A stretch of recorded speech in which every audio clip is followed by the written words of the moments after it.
Every morning at 5 a.m., something remarkable happens across Japan.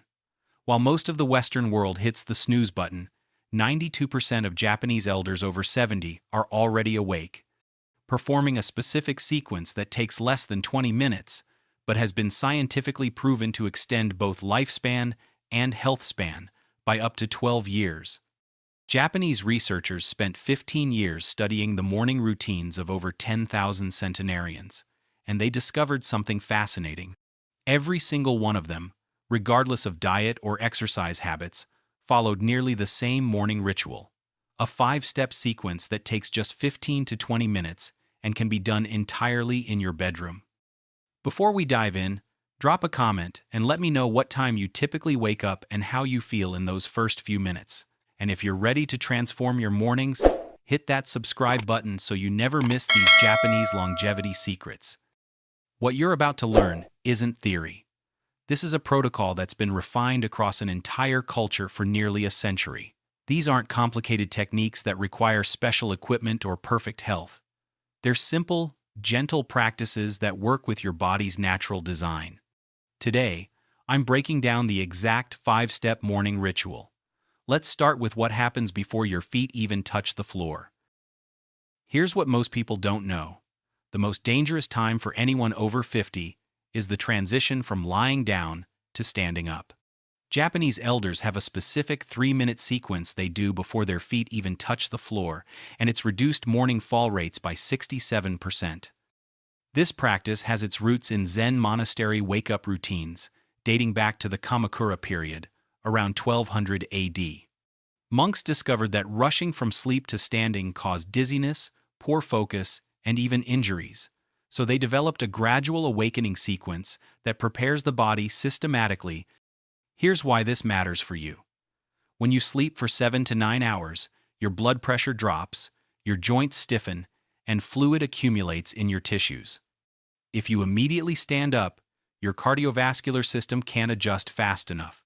Blood pools in your legs, your brain gets less oxygen, and that's when falls happen. The Japanese solution is brilliant in its simplicity.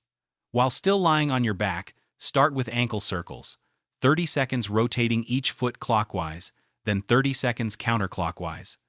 This activates the muscle pumps in your calves that help push blood back up toward your heart.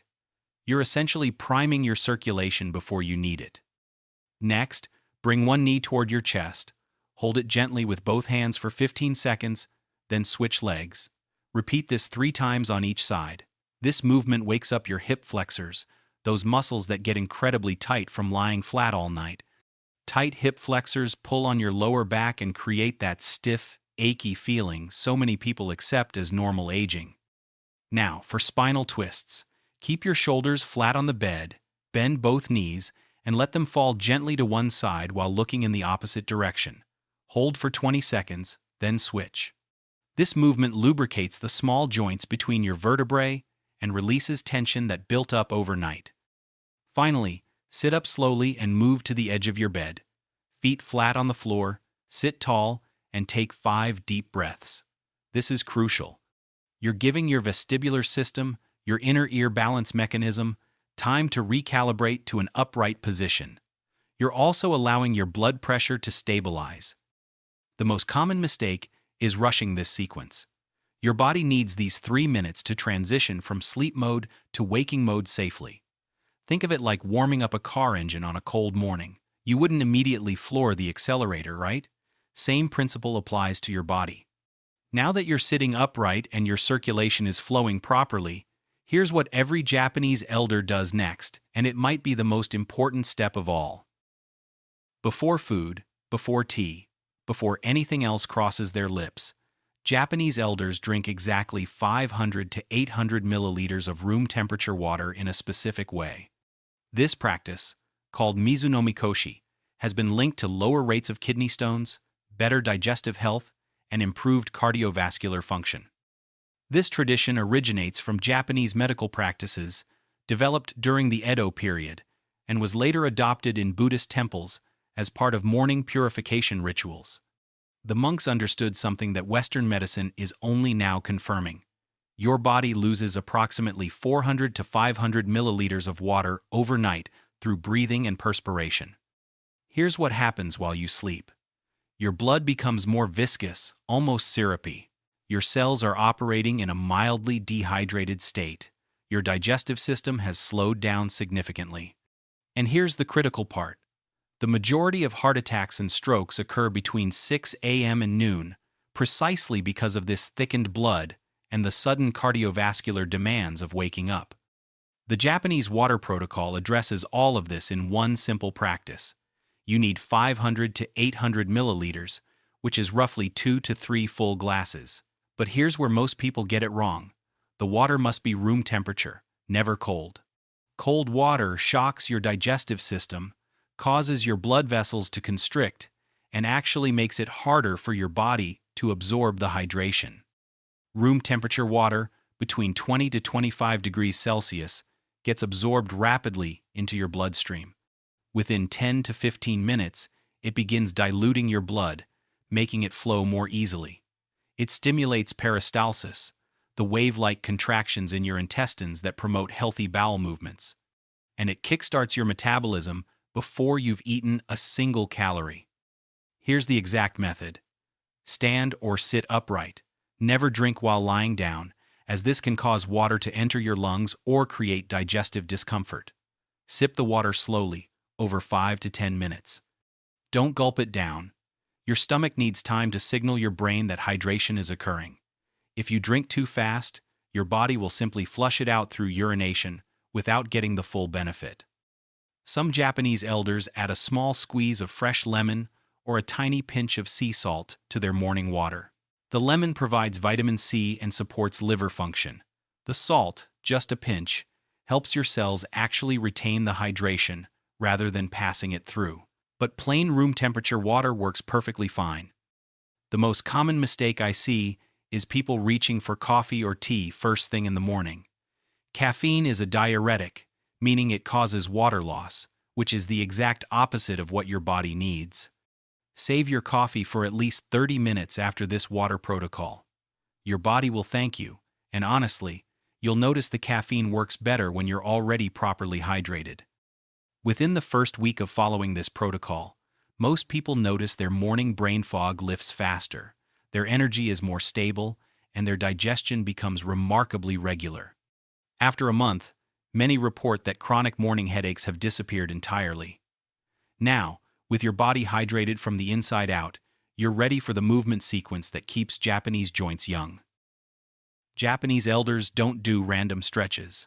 They follow a precise sequence called asa no taiso, or morning calisthenics, that has been refined over 97 years to target exactly the joints and muscles that deteriorate fastest with age.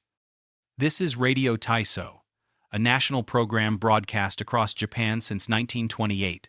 Every morning at 6:30 a.m., over 27 million Japanese people, from school children to elders in their 90s, perform the same 7-minute routine. And here's what makes this so powerful. The order matters just as much as the movements themselves.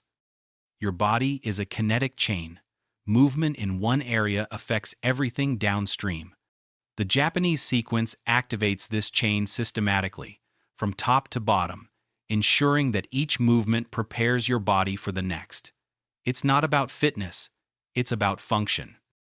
Start with your neck and shoulders. 30 seconds of slow neck rolls, moving your head in a complete circle, then reversing direction. Then shoulder rolls, lifting your shoulders up toward your ears, rolling them back, and releasing. This releases the tension that accumulates from sleeping in one position for hours. You're essentially telling your upper body, "We're awake now. Time to move." Next, arm circles and chest opening. Extend your arms out to the sides and make large circles, 10 forward, 10 backward. Then clasp your hands behind your back and gently lift them away from your body, opening your chest. This restores mobility to your thoracic spine, the mid-back area that gets locked up from hunching over phones, computers, and steering wheels. Most people over 50 have lost 30 to 40% of their thoracic rotation. This movement brings it back. Now, for spinal flexion and extension, stand with feet hip-width apart. Slowly round your spine forward, letting your arms hang toward the floor. Don't force it, just let gravity do the work. Hold for 5 seconds. Then slowly roll back up and gently arch backward, placing your hands on your lower back for support. This lubricates the discs between your vertebrae and maintains the natural curves of your spine. Here's where it gets interesting: hip circles and leg swings. Place your hands on your hips and make large circles with your hips, 10 in each direction. Then, hold onto a wall or chair and swing one leg forward and back, 10 times. Then switch legs. These movements activate your hip joint through its full range of motion, something most people haven't done since childhood. Ankle mobilization comes next. Rise up on your toes, hold for 3 seconds, then lower down. Repeat 10 times. This strengthens the muscles that prevent ankle rolls and falls. Then do ankle circles, just like you did in bed, but now standing and weight-bearing. Finally, balance challenges. Stand on one foot for 20 seconds, then switch. If this feels easy, close your eyes. Your vestibular system, that inner ear balance mechanism, needs daily challenges to stay sharp. Without it, you're at risk every time you step on uneven ground. The most common mistake is rushing through this sequence. Speed doesn't matter. Control does. Move smoothly, breathe steadily, and focus on how your body feels. Your body is now awake, mobile, and ready. But here's where the real cellular transformation begins. Neuroscientists discovered that Japanese centenarians all share one unusual trait. Their morning breathing pattern for just 3 minutes triggers a cellular response that mimics the effects of caloric restriction, one of the only proven methods to extend lifespan. This technique is called Seishin Kokyuho, which translates to spirit breathing method. It originated in Zen monasteries during the 13th century, where monks used controlled breathing to prepare their minds for hours of meditation. What they didn't know then, but we know now, is that this breathing pattern literally activates your longevity genes. Here's what happens at a cellular level. When you extend your exhale longer than your inhale, you trigger your parasympathetic nervous system. This is your rest and repair mode. Your heart rate slows, your blood pressure drops, and your body shifts from survival mode into healing mode. Within 3 minutes of this breathing pattern, cortisol levels drop by 40 to 50%.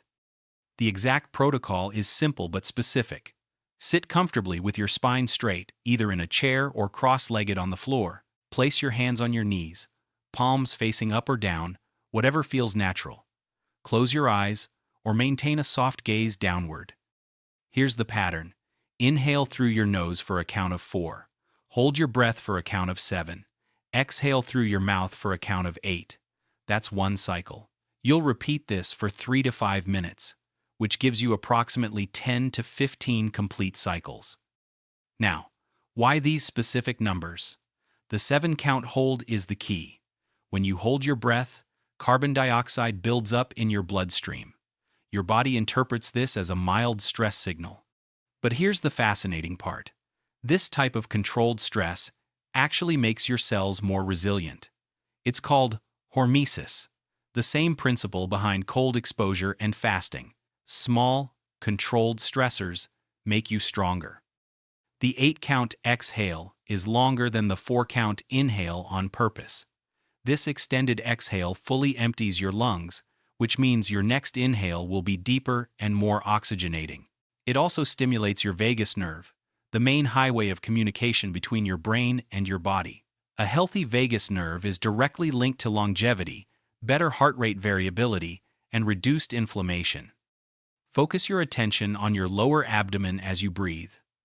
Your belly should expand on the inhale, not your chest. This is diaphragmatic breathing, and it's how you were designed to breathe. Chest breathing is shallow and stress-inducing. Belly breathing is deep and calming. If 7 counts feels too long at first, start with 4 counts for the hold and 6 for the exhale. Build up gradually. Your carbon dioxide tolerance will increase over time. If you feel lightheaded, you're probably breathing too forcefully. Make it gentle. This isn't about gasping for air. It's about controlled, rhythmic breathing that tells your body it's safe. What you should feel after 3 minutes is calm alertness, not drowsiness, not agitation. A centered, clear-headed state where you feel ready to take on the day without anxiety or overwhelm. Your nervous system is now balanced, your cells are primed for repair, and you're ready for the final step that ties everything together. Japanese elders spend exactly 2 minutes each morning doing something that Western medicine is only now recognizing as powerful as medication. Consciously setting their daily intention through a practice called mokuhyo sete. Here's what most people don't know. Your brain doesn't distinguish between reactive thinking and intentional thinking. If you wake up and immediately start scrolling through your phone, checking emails, or worrying about your to-do list, you're programming your nervous system for stress before you've even left your bedroom. Japanese elders do the exact opposite. This practice is rooted in the concept of ikigai, your reason for being, but it's not some abstract philosophical exercise. It's a practical, 2-minute ritual that neuroscience shows literally rewires your brain over time. Studies on neuroplasticity demonstrate that morning intention setting strengthens the prefrontal cortex, the part of your brain responsible for decision-making, emotional regulation, and goal pursuit. Stay seated from your breathing practice. Keep your eyes closed or maintain a soft, downward gaze. You're going to reflect on 3 specific elements, and the order matters. First, identify one thing you're grateful for from yesterday. Not something generic like "I'm grateful for my health," something specific. Maybe it's a conversation you had, a meal you enjoyed, or simply the fact that you woke up without pain. This activates the reward centers in your brain and sets a positive emotional baseline for the day ahead. Second, choose one person you'll show kindness to today. Again, be specific. It could be your spouse, a neighbor, a grocery store clerk, or even yourself. The Japanese concept of omoiyari, compassionate consideration for others, is central to their culture. But here's the neurological benefit. When you plan an act of kindness, your brain releases oxytocin, the bonding hormone that reduces stress and increases feelings of connection. Third, commit to one small improvement you'll make in your health or habits today. This is where the principle of kaizen comes in. Continuous small improvements. Don't pick something massive like "I'll exercise for an hour." Pick something tiny and achievable. "I'll take the stairs instead of the elevator." "I'll drink water before coffee." "I'll stretch for 5 minutes before bed." Small, specific, achievable. Here's why these 3 elements work together. Gratitude grounds you in what's already good. Kindness connects you to others and gives you purpose beyond yourself. And the small improvement gives you agency, the feeling that you have control over your health and your life. This combination activates what psychologists call an upward spiral. Positive emotions lead to positive actions, which create more positive emotions. The most common mistake is making intentions too vague or too ambitious. "I want to be healthier" doesn't work. "I'll walk for 10 minutes after breakfast" does. Your brain needs concrete, actionable steps, not wishful thinking. The Japanese also practice ichigo ichi, a concept that translates to one time, one meeting. It means treating each day as a once-in-a-lifetime encounter. You'll never have this exact day again. These 2 minutes help you approach your day with that mindset: present, intentional, and grateful. Now you've completed all 5 steps. Let me show you exactly how to make this routine sustainable for the rest of your life. You now have the complete sequence that 92% of Japanese elders follow. Here's exactly how to integrate this into your life, starting tomorrow morning, regardless of your current schedule or fitness level. Let me break down the complete timeline so you can see how manageable this actually is. Minutes 0 to 3. In-bed wake-up sequence. Minutes 3 to 8. Water protocol. Giving yourself 5 minutes to sip slowly. Minutes 8 to 15. Movement pattern. The full 7-minute routine. Minutes 15 to 18. Breathing reset. 3 minutes of controlled breathing. Minutes 18 to 20. Mental preparation. 2 minutes of intention setting. Total time: 20 minutes from the moment you open your eyes to the moment you're ready to start your day. Now here's what most people get wrong.